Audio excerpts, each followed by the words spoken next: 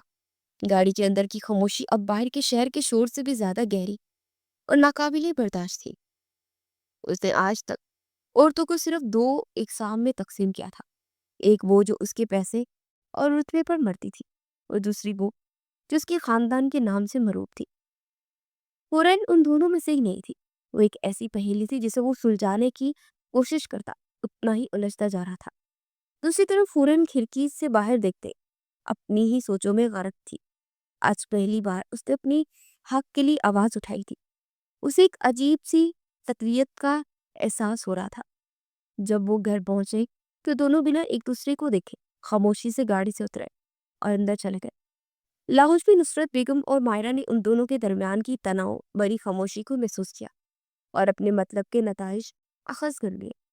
ان کے چہروں پر ایک اطمینان بری مسکراہٹ پھیل گئی تھی، یہ سوچ کر کے کہ شاویز نے آخر کار اس گوار کو اس کی اوقات یاد دلاتے ہیں۔ اگلی صبح شاویز اپنی آفس کے کاموں میں مصروف تھا جب لاؤنج سے کچھ اونچی آواز آنے لگی۔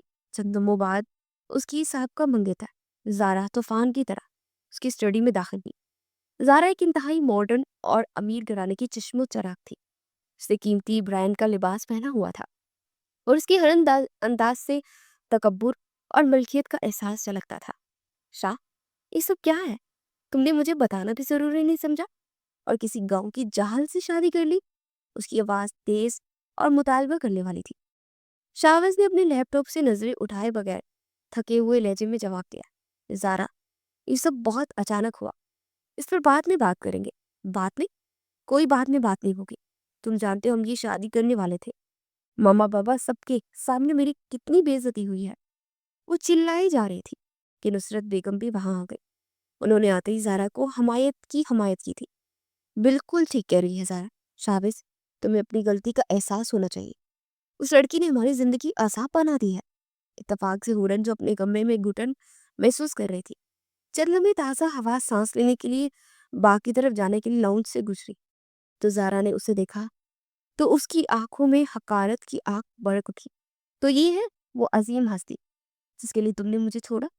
ہورن نے ان کی گفتگو کا حصہ سن لیا تھا۔ اسے نظر انداز کر کے آگے بڑھنا چاہا مگر زارا نے اس کا راستہ روک لیا۔ رکو، تمہیں اندازہ بھی ہے کہ تم نے کس کی جگہ پر قبضہ کیا ہے؟ شاوز مجھ سے محبت کرتا ہے۔ تم جیسی لڑکیاں تو بس دولت اور سٹیٹس دیکھ کر امیر لڑکوں کو پھانستے ہیں۔ ہورن رک گئی۔ اس نے ایک پرسکون نگاہ زارا کے غصے سے بھرے چہرے پر ڈالی اور پھر ایک نظر شاوز پر ڈالی جو خاموش تماشائی بنا کھڑا تھا۔ ہورن کی آنکھوں میں غصہ نہیں بلکہ ایک گہری افسردگی تھی۔ اس کی آواز بہت دھیمی مگر واضح تھی۔ محبت نہ تو زبردستی کی جا سکتی ہے اور نہ کسی سے چھینی جا سکتی ہے۔ اگر وہ واقعی آپ سے محبت کرتی ہے تو دنیا کی کوئی طاقت انہیں آپ سے جدا نہیں کر سکتی۔ اس نے اپنا جملہ مکمل کیا اور اس کی نگاہیں شاویز کے چہرے پر مرکوز ہو گئی۔ وہ جہاں تک بات ہے پیسوں کی، تو جس عزت نفس کو میں اپنی سب سے بڑی دولت سمجھتی ہوں اور ان کاغذی نوٹوں سے خریدی نہیں جا سکتی، یہ کہہ کر وہ نہایت وقار اور سکون سے وہاں سے چلی گئی، اپنے پیچھے ایک گہرا سناٹا چھوڑ کر۔ لاؤنج میں موجود ہر شخص ساکت تھا۔ زارا کا چہرہ ذلت اور غصے سے سرخ ہو گیا تھا جبکہ نصرت بیگم اور شاویز حیرت سے اس لڑکی کو دیکھتے جا رہے تھے جس نے چند جملوں میں زارا کے تکبر کو محل کو زمین بوس کر دیا تھا۔ شاویز کو لگا جیسے کسی نے اس کے دل پر دستک دی ہو۔ شاویز کے الفاظ زارا کے لیے تھے مگر اس کا اصل ہدف وہ خود تھا۔ زارا اپنے ہوش میں چیخی، شاہ، تم نے سنا اس کی جرت؟ یہ مجھے زارا سکندر کو بھاشن دے رہی ہے، تم کچھ بولو گے بھی یا نہیں؟ مگر شاویز کا دھیان کہیں اور تھا۔ ہورن کے پروکار جواب نے زارا کی چیخو پکار کو بہت بے وقت اور بچکانا بنا دیا تھا۔ سے پہلی بار دونوں عورتوں کے کردار کا فرق واضح ہوا۔ ایک طرف زارا کا کھوکھلا تکبر تھا اور دوسری طرف ہورن کی خاموش خودداری۔ اس نے ایک فیصلہ کیا، اس نے بہت مضبوط اور ٹھہرے ہوئے لہجے میں زارا کا مخاطب کیا۔ زارا پلیز، تم ابھی یہاں سے جاؤ، ہم اس موضوع پر اب کوئی بات نہیں کرنا چاہتے۔ اس شاباش کا ہورن کے لیے پہلا دفاع تھا۔ یہ اتنا غیر متوقع تھا کہ زارا اور نصرت بیگم دونوں دنگ رہ گئی۔ زارا غصے سے پیر پٹکتی وہاں سے نکل گئی، جبکہ نصرت بیگم اپنے بیٹے کو بے یقینی سے دیکھتی رہ گئی۔ اس رات شاویز کو نیند نہیں آئی تھی۔ اس کے کانوں میں ہورن کی آواز اور آنکھوں میں اس کی پر اعتماد نظریں گردش کرنے لگی۔ اسے شدت سے احساس ہوا کہ وہ بہت بڑی غلط فہمی کا شکار رہا۔ اس نے اسی وقت فیصلہ کیا کہ وہ اب ہر قیمت پر سچائی جان کر رہے گا۔ اس نے اپنا فون اٹھایا اور ایک نمبر ملایا۔ دوسری طرف اس کا سب سے قابل اعتماد دوست اور ایک نجی تحقیقاتی ایجنسی کا مالک کامران تھا۔ کامران، مجھے تمہاری فوری مدد درکار ہے۔ اس کی آواز میں ایک نیا عزم تھا۔ ایک گاؤں ہے جہاں ایک لڑکی ہورن کے بارے میں مکمل اور غیر جانبدارانہ رپورٹ چاہیے، خاص طور پر اس رات کے بارے میں جب اس پر کچھ الزامات لگائے گئے تھے۔ مجھے صرف اور صرف سچ جاننا ہے۔ فون بند کرنے کے بعد شاوز نے گہری سانس لی۔ اسے لگا جیسے وہ ایک تاریک سرنگ کے دہانے پر کھڑا ہے۔ اب اس نے اس کے اندر قدم رکھنے کا فیصلہ کر لیا ہے۔ شاوز اگلے دن سے کافی بدل چکا تھا اور اس کے رویے میں آنے والی غیر متوقع تبدیلی نے نصرت بیگم اور مائرہ کو الجھا دیا تھا، اور وہ پہلے کی طرح ہورن کی برائیوں میں اس کا ساتھ نہیں دیتا تھا، بلکہ اکثر خاموشی اختیار کر لیتا تھا، اور ان کے لیے زیادہ تشویشناک تھی یہ بات۔ دوسری طرف شاوز کا ہر لمحہ ایک انجانی سی بے چینی اور انتظار میں گزر رہا تھا۔ اس کی نظریں بار بار فون کی اسکرین پر جاتی۔ اسے کامران کی کال کا انتظار تھا۔ کامران ایک ذہین اور محتی تفتیش کار تھا۔ اس نے گاؤں پہنچ کر سب سے پہلے وہاں کے ماحول کا جائزہ لیا۔ اس نے محسوس کیا کہ گاؤں کے لوگ ہورن کے چچا کرم دین کے نام سے بھی ڈرتے ہیں۔ وہ ایک با اثر اور جگرالو شخص کے طور پر مشہور تھا۔ کامران نے بیس بدل کر گاؤں کے پرانے حکیم سے بات چیت شروع کی۔ حکیم دنیا دیدہ بزرگ تھا۔ انہوں نے ہورن کا ذکر آنے پر ایک ٹھنڈی آ پڑی۔ احمد کی بیٹی، وہ تو اپنے باپ کی طرح ہی نیک اور خاموش طبیعت تھی۔ اس بچی نے اپنے ماں باپ کے بعد بہت دکھ اٹھائے ہیں۔ کرم دین نے اس کی پڑھائی بھی چھوڑا دی، ورنہ وہ گاؤں کی پہلی ڈاکٹر بنتی۔ لوگ کہتے ہیں کہ اس کے چال چلن ٹھیک نہیں تھا۔ کامران نے نبض ٹٹولنے کی کوشش کی۔ حکیم نے ایک گہری نظر اس پر ڈالی۔ بیٹا، جب زبانیں خوف کے تالے میں بند ہو اور آنکھیں لالچ کی پٹی سے ڈھکی ہو تو سچائی اکثر اندھیرے میں دفن ہو جاتی ہے۔ اس سے زیادہ انہوں نے کچھ بھی بتانے سے گریز کیا تھا۔ کامران سمجھ گیا کہ سچائی کی تہہ تک پہنچنے کے لیے اسے ٹھوس ثبوت تلاش کرنے ہوں گے۔ ادھر شاوز خود کو ہورن کے قریب لانے کے بہانے تلاش کر رہا تھا۔ وہ جانتا تھا کہ جو اس نے دیواریں ان کے درمیان کھڑی کی ہے انہیں گرانے میں وقت لگے گا۔ ایک شام اس نے ہورن کو باغ میں موتیے کی بیل کے پاس خاموش کھڑے دیکھا۔ وہ بے خیالی میں پھولوں کو چھو رہی تھی اور اس کے چہرے پر ایک گہرا سکون تھا۔ شاوز آہستہ سے چلتا ہوا اس کے پاس آیا۔ موتیا کی خوشبو بہت پسند ہے تمہیں؟ ہورن اس کی اچانک آمد پر چونک گئی۔ اس نے حجاب سے اپنے ہاتھ ڈانپ لیے۔ جی، امی کو بہت پسند تھی۔ وہ کہتی تھی کہ اس کی خوشبو روح تک اتر جاتی ہے۔ یہ پہلا موقع تھا کہ ہورن نے اپنی ماں کا ذکر کیا تھا۔ شاوز کو اس کے ماضی کے بارے میں جاننے کا تجسس ہوا۔ تمہارے والد دادا جان ان کی بہت تعریف کرتے ہیں۔ ہورن کے چہرے پر ایک نرم سی مسکراہٹ ابھری، ایک ایسی مسکراہٹ جس میں فخر اور دکھ دونوں شامل تھے۔ اب وہ میرا سب کچھ تھے۔ وہ مجھے پڑھا کر ڈاکٹر بنانا چاہتے تھے۔ وہ ایک کتاب لائے تھے جس میں دنیا کی پہلی مسلم خاتون ڈاکٹر کی کہانی تھی۔ وہ مجھے وہ کہانی سناتے تھے اور ان کی آنکھوں میں میرے لیے وہی خواب چمکتا تھا۔ ہورن کی آواز میں اپنے والد کے لیے محبت اور احترام کا سمندر ٹھاٹے مار رہا تھا۔ شاوز کو پہلی بار اس کی آنکھوں میں اس کے خوابوں کی جھلک نظر آئی۔ وہ ایک عام بے مقصد لڑکی نہیں تھی، بلکہ اس کے اندر بھی ایک خواہشات اور ارمانوں کی ایک دنیا آباد تھی۔ اسے شدت سے احساس ہوا کہ اس نے اور اس کے خاندان نے صرف اس کا حال ہی نہیں بلکہ اس کے باپ کے دیے ہوئے مستقبل کو بھی روننے کی کوشش کی۔ تم اب بھی اپنا خواب پورا کر سکتی ہو، شاوز کے منہ سے بے ساختہ نکلا تھا۔ ہورن نے ایک تلخ مسکراہٹ کے ساتھ اس کی طرف دیکھا، جسے وہ کہہ رہی ہے کہ اب یہ ممکن نہیں ہے، اور خاموشی سے وہاں سے چلی گئی۔ اس رات شاوز کو نیند نہیں آئی۔ ہورن نے خواب اور اس کی آنکھوں کی اداسی اور اسے بے چین کرتی رہی۔ اسے لگا کہ وہ صرف ایک شوہر ہی نہیں بلکہ ایک انسان ہونے کے ناطے بھی اس کا مجرم ہے۔ یہ اگلے دن دوپہر میں جب وہ اپنی اسٹڈی میں ایک اہم میٹنگ کی تیاری کر رہا تھا، اس کا فون بجا۔ اسکرین پر کامران کا نام چمک رہا تھا۔ شاویز کی دھڑکنیں بے ترتیب ہوئی۔ شاویز ایک بہت بڑی پیش رفت ہوئی ہے۔ کامران کی آواز میں جوش تھا۔ جلدی بتاؤ کامران، مجھے وہ شہری بابو مل گیا ہے، کامران نے اعلان کیا۔ اس رات جو لڑکا گاؤں میں راستہ بھٹکا تھا، میں نے اسے ٹول پلازا کی سی سی ٹی وی فوٹیج اور گاڑی کے نمبر سے ٹریس کر لیا ہے۔ وہ لاہور کا ایک شریف خاندان کا لڑکا ہے۔ اسے قسم کھا کر بیان دے کہ واقعی راستہ بھول گیا تھا اور جو ہورین نے صرف اس کی مدد کی تھی۔ اس کے مطابق چند دنوں بعد ہی ہورین کا کزن آصف اپنے دوستوں کے لیے وہاں آ گیا تھا اور اسے سنگین نتائج کی دھمکیاں دے کر وہاں سے بھگا دیا۔ شاویز نے آنکھیں بند کر لی۔ سچائی کی پہلی کرن اس کے اندر کے اندھیرے کو چیر رہی تھی۔ کامران نے اپنی بات جاری رکھی۔ اور دوسری اہم بات، انہیں پٹواری سے زمین کے ریکارڈ نکلوائے ہیں۔ ہورن کے والد کی ساری زرعی زمین قانونی طور پر اب اسی کے نام پر ہے۔ کرم دین پچھلے کئی سالوں سے اس پر دباؤ ڈال رہا تھا کہ زمین اس کے نام کر دے، مگر وہ انکار کرتی رہی۔ جس دن تمہارے گھر سے اس رشتے کی بات پکی ہوئی تھی، اس رات یہ سارا ڈرامہ رچایا گیا تھا۔ ایک سوچی سمجھی سازش تھی تاکہ تمہارا خاندان خود ہی یہ رشتہ توڑ دے اور ہورن کو بدنام کر کے زبردستی کسی اور سے شادی کروا کر اس کی جائیداد پر قبضہ کر لے۔ فون پر دوسری طرف خاموشی چھا گئی تھی۔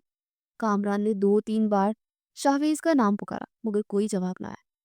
شاویز اپنے چمڑے کی کرسی پر ساکت بیٹھا تھا۔ کامران کے الفاظ ہتھوڑوں کی طرح اس کے دماغ پر برس رہے تھے۔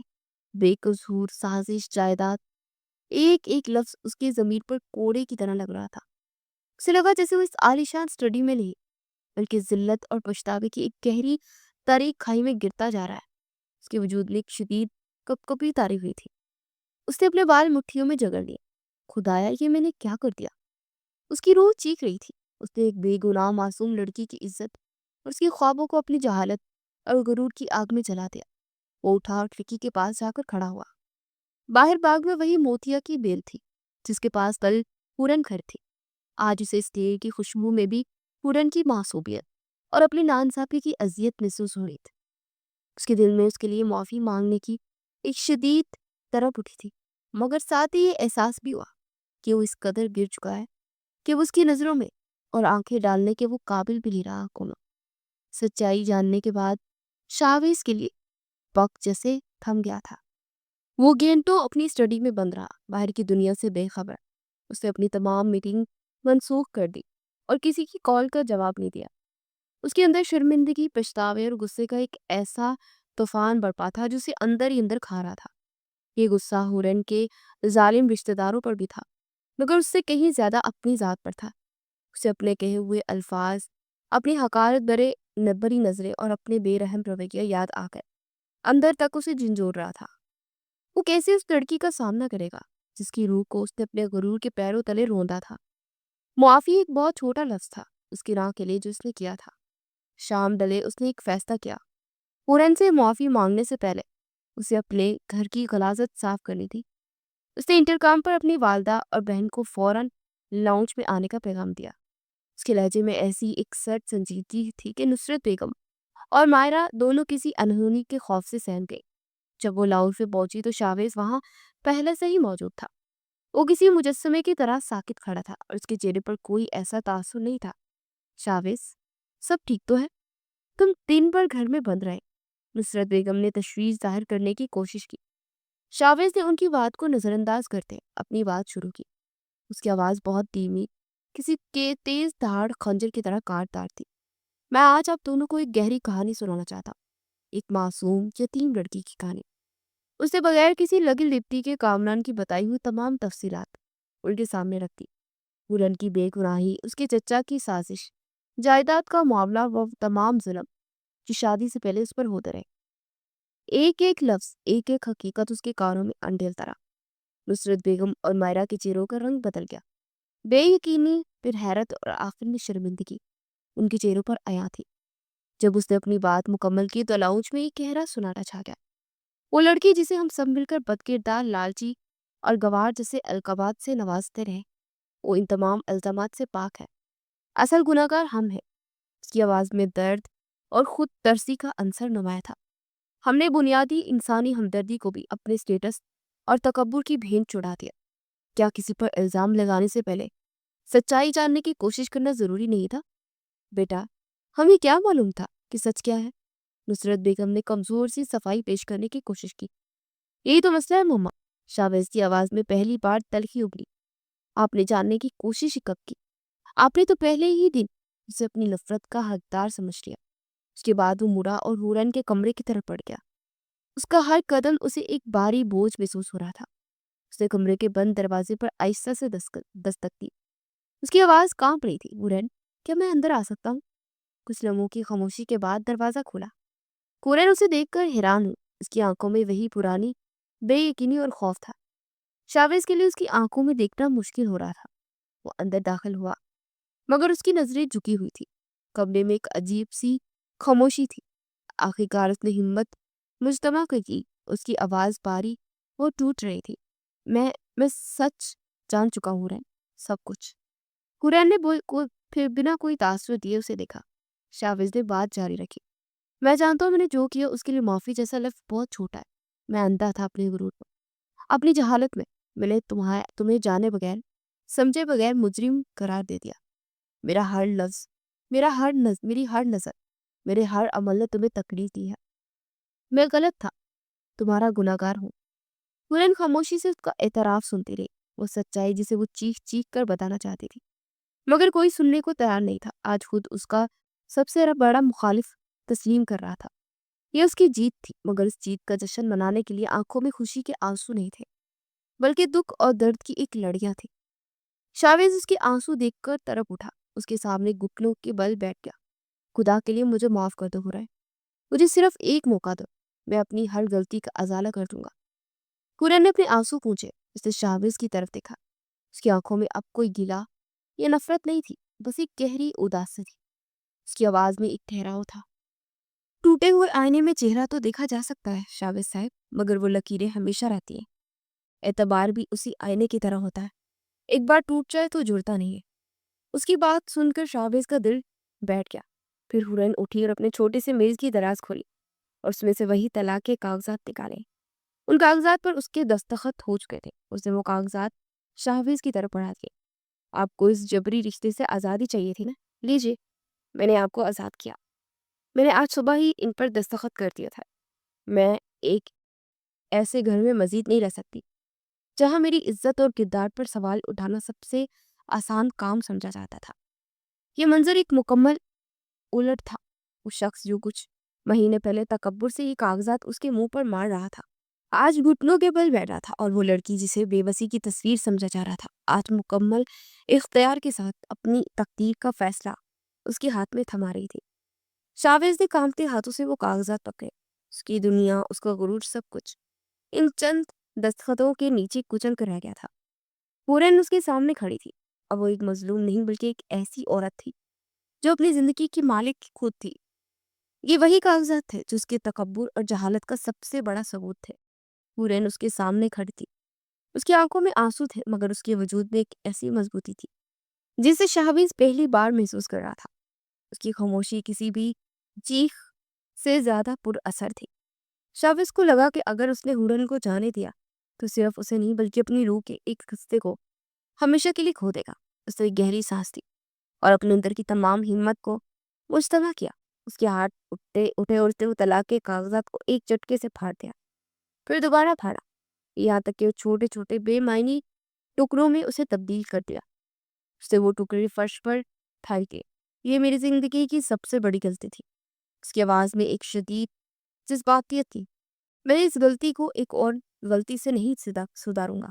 میں تمہیں طلاق نہیں دوں گا ہورن، کبھی نہیں۔ ہورن اس کی اس عمل پر ساکت رکھے تھے۔ اس نے توقع نہیں کی تھی کہ شاویز ایسا کرے گا، مگر اس کے دل پر لگے زخم اتنے گہرے تھے کہ کاغذات کے پھٹنے سے منمل نہیں ہو سکتا ہے۔ آپ نے کاغذ تو پھاڑ دیے شاویز صاحب، مگر ان یادوں کا کیا جو ان سے جڑی ہے؟ آپ ان تلخ لمحوں کو کیسے پھاڑ دیں گے جو میری روح پر نقش ہو چکے ہیں؟ اس نے اپنا چھوٹا سا بیگ اٹھایا اور دروازے کی طرف قدم بڑھائی۔ مجھے جانا ہوگا، اس ماحول سے، ان دیواروں سے دور جانا ہوگا جو ہر لمحہ مجھے میری بے بسی اور آپ کی ناانصافی کی یاد دلاتے ہیں۔ شاویز تیزی سے اس کے راستے میں آ کھڑا ہوگا۔ اس کی آنکھوں میں ایک ایسی التجا تھی جو ہورن نے پہلے کبھی نہیں دیکھی تھی۔ مت جاؤ ہورن، میں مانتا ہوں میں نے تمہیں وہ گھر نہیں دیا جس کی تم حقدار تھی، بلکہ ایک قید خانہ دیا۔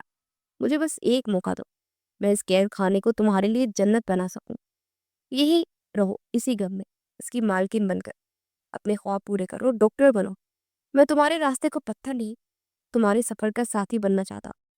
اسے دیکھ کر اپنی اسٹڈی کی دراز سے کچھ اور کاغذات نکالے اور ہورن کے سامنے رکھ دیے تھے۔ وہ اس پورے گھر حیات مینشن کی ملکیت کے کاغذات تھے۔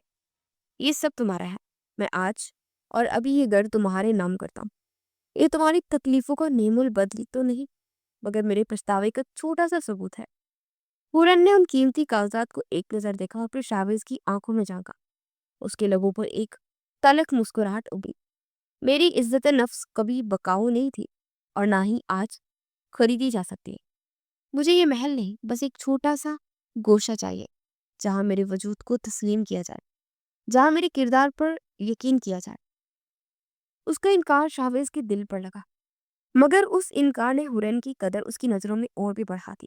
وہ جان گیا کہ عورت دولت اور آسائش سے خریدی نہیں جا سکتے، اس کے دل سچائی اور احترام سے جیتا جا سکتا ہے۔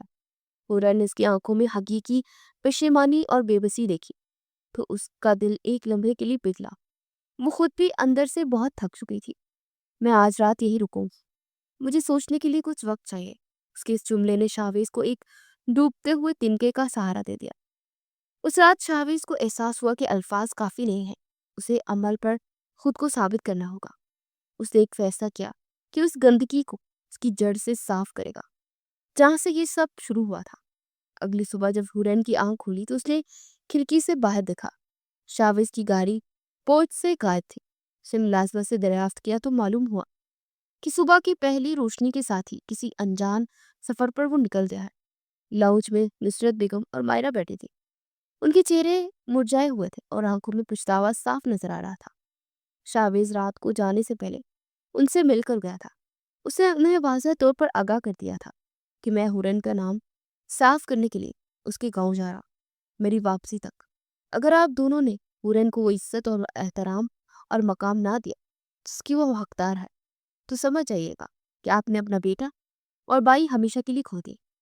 ہورن یہ سب نہیں جانتی تھی، وہ بس کھڑکی کے پاس کھڑی اس خالی راستے کو دیکھ رہی تھی جہاں سے شاویز کی گاڑی گزری تھی۔ اس کا دل اب بھی جانے کا ہی تھا، مگر شاویز کی اس اسرار سفر نے اس کے فیصلے کو متزلزل کر دیا تھا۔ وہ دیکھنا چاہتی تھی کہ اس کے پچھتاوے کے الفاظ عمل کی کسوٹی پر کس حد تک پورے اترتے ہیں۔ شاویز جب گاؤں پہنچا تو ایک مغرور بزنس مین نہیں بلکہ ایک ایسا شخص تھا جس کے سر پر انصاف کا جنون سوار تھا۔ اس کے ساتھ وکلا اور پولیس کی گاڑیاں تھیں۔ اس نے گاؤں میں قدم رکھتے ہی پہلا کام یہ کیا کہ کرم دین اور آصف کو گاؤں کی پنچایت کے سامنے طلب کیا۔ کرم دین اور آصف نے شاویز کو پولیس کے ساتھ دیکھا تو ان کے پیروں تلے سے زمین نکل گئی۔ پنچایت میں گاؤں کے تمام بڑے بوڑھے جمع تھے۔ شاویز نے وہاں کامران کی جمع کیے تمام ثبوت پیش کیے۔ اس نے شہری نوجوان کا ویڈیو بیان بھی دکھایا جس نے قسم کھا کر ہورن کی بے گناہی اور آصف کی دھمکیوں کے بارے میں بتایا تھا۔ پھر اس نے زمین کے وہ کاغذات دکھائے جس پر کرم دین زبردستی ہورن سے دستخط کروانا چاہتا تھا۔ سچائی سورج کی طرح روشن ہو کر سب کے سامنے آ گئی۔ پنچایت نے متفقہ طور پر کرم دین اور آصف کو مجرم قرار دیا اور انہیں پولیس کے حوالے کر دیا۔ شاویز نے گاؤں والے کے سامنے بلند آواز میں اعلان کیا، ہورن میری بیوی ہے اور حیات خاندان کی عزت ہے۔ آج کے بعد اگر کسی نے اس کی طرف میلی آنکھ سے دیکھا یا اس کے کردار کے بارے میں ایک لفظ بھی بولا تو اس کا دشمن میں خود ہوں گا۔ اس نے ہورن کی تمام زمینوں کے گرد قانونی تحفظ کا ایک ایسا اثار کھینچ دیا جسے توڑنا اب کسی کے بس کی بات نہیں تھی۔ اس نے ہورن کے سر پر لگا ہر الزام اسی گاؤں کی مٹی میں دفن کر دیا جہاں اسے رسوا کیا گیا تھا۔ اس کی غیر موجودگی میں حیات مینشن کا ماحول بھی بدل گیا تھا۔ مائرہ نے ایک دن ہمت کر کے ہورن کے کمرے میں قدم رکھا اور ایک لرزتی آواز سے اس سے معافی مانگی، اور بابی پلیز مجھے معاف کر دینا،